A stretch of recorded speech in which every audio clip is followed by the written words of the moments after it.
యూనిట్కు ₹8.50 పెంచారు. అంటే ఎంప్లాయీస్ క్వార్టర్స్ ఖాళీ చేసి వెళ్ళిపోమని చెప్పి ఎంప్లాయీస్ మీద ఒత్తిడి తీసుకొచ్చి ఇంకొక కార్యక్రమానికి శ్రీకారం చుట్టారు.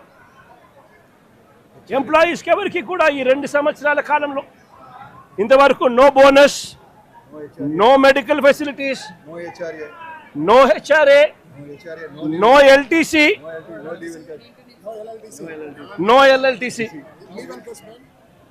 No leave encashment, no incentives. నిజంగా ఈ మాదిరిగా ఎంప్లాయీస్ను దారుణమైన పరిస్థితిలో ఇవాళ ఇక్కడ ఉద్యోగాలు చేసే పరిస్థితిలోకి వచ్చినారు ఈ 2 ఏళ్లలోనే. ఆశ్చర్యం కలిగించే విషయం ఇంకోటి ఏమిటంటే 11,440 కోట్ల ప్యాకేజ్ ఇచ్చినాము అని చెప్పి నిన్న ఈ మధ్యకాలంలో మంత్రులు వచ్చిన వాళ్ళు చంద్రబాబు నాయుడు గారు సుపుత్రుడు ఇంకా ఇతరాతర మంత్రులు ఎవరైతే వచ్చినారో వాళ్ళంతా కూడా మాట్లాడడం జరిగింది.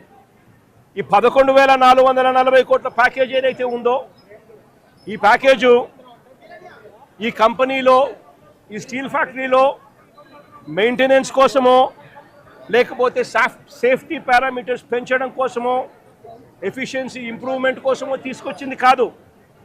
ఈ 11,440 కోట్ల ప్యాకేజ్ ఇచ్చింది ఎందుకు అని అంటే విఆర్ఎస్ పంపించడం కోసం, జిఎస్టీ బకాయిలు కట్టించుకునే దానికోసం, బ్యాంకు లోన్లు కాస్తో కూస్తో తగ్గించుకునే దానికోసం, దీనికోసం ఖర్చు చేసేందుకు ఈ ప్యాకేజ్ ఇచ్చారే తప్ప దీంట్లో సేఫ్టీ పారామీటర్స్ని పెంచేందుకు కానీ, మెయింటెనెన్స్ కోసం కానీ, ఎంప్లాయీస్ బాగోగుల కోసం కానీ వీటి కోసం కాదు ఇచ్చింది ఈ ప్యాకేజ్.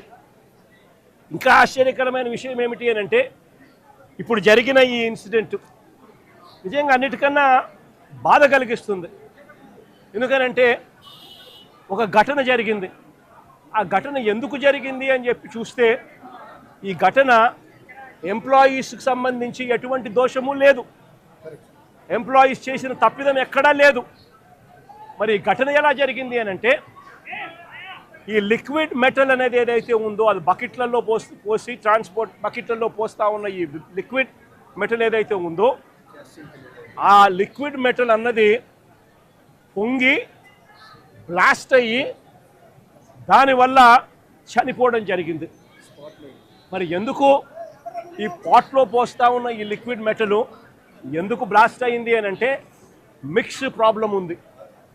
మిక్స్ సరిగ్గా చేయకపోవడము, రా మెటీరియల్ సరిగ్గా కలపకపోవడము, రా మెటీరియల్లో కాస్తో కూస్తో ఇన్ఫీరియారిటీ ఉండడము, వాటిని సరిగ్గా కలపకపోవడం వల్ల రా మిక్స్లో ప్రాబ్లం వల్ల ఈ బ్లాస్ట్ అనేది ఈ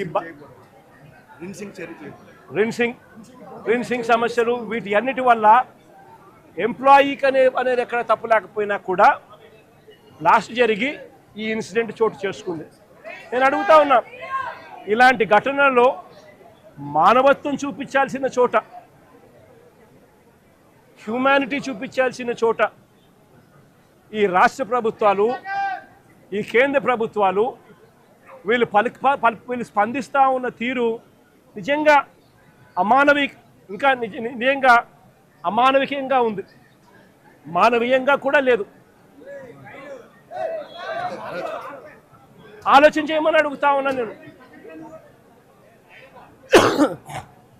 ఇక్కడే ఇంకొక విషయం కూడా చెప్పాలి. నా పక్కనే పేరేం పేరమ్మా? మీ పేరేం పేరు? నా పక్కన